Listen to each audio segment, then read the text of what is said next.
लोग तुम्हारी चिता की आखिरी लकड़ी के जलने तक का वेट करेंगे और जब वो आखिरी लकड़ी भी जल करके बुझ जाएगी तब तुम्हारा भाई, बेटा, दोस्त ये सब अनंत समय के लिए तुम्हें शमशान में छोड़कर तुम्हारी अगली यात्रा के लिए अलविदा बोलकर छोड़कर वापस अपने घरों में लौट जाएंगे।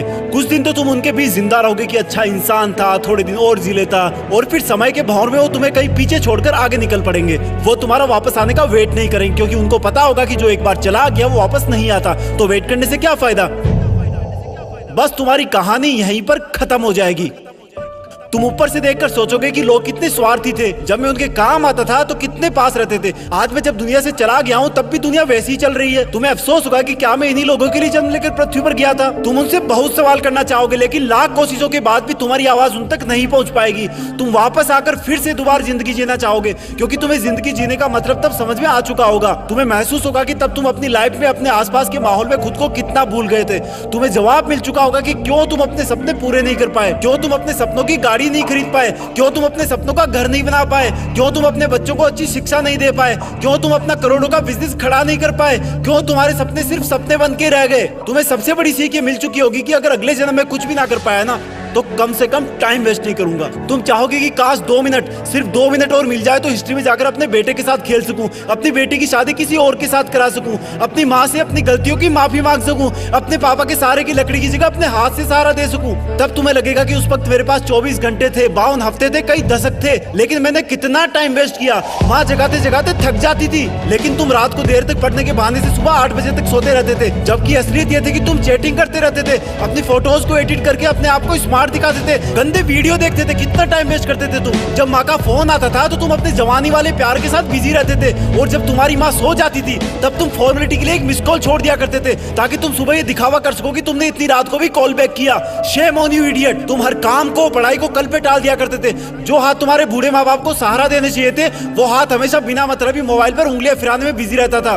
तुमने कितने घंटे सुबह लेट उठने की वजह से बर्बाद किए। उन घंटों को मिला के कई दिन बन जाते। दिन से महीने और महीनों से कितने साल की जिंदगी तू एक्स्ट्रा जी सकता था। मेहनत करके अपने सपने पूरे कर सकता था, अपने माँ बाप को भी कहीं घुमाने ले जा सकता था, अच्छी किताबें पढ़ के अपनी लाइफ में कितनी वैल्यूज ऐड कर सकता था। अब मरने के बाद 1 मिनट तो क्या, 1 माइक्रो सेकंड भी नहीं मिल सकती तुझे, क्योंकि जिंदगी में कितने ही साल पहले ही मिल चुके थे तुझे। पर थैंक गॉड कि ऐसा कुछ भी नहीं हुआ। अभी तुम अभी मरे नहीं हो।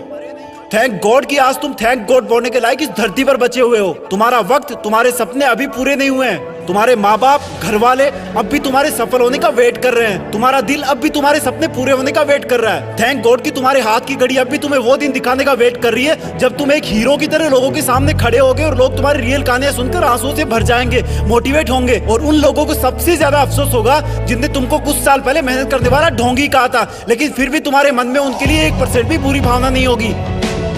ये अलार्म कल भी बजेगा। अगर तुम उठ गए तो ये तुम्हारे जिंदा रहने का सबसे पहला सबूत होगा।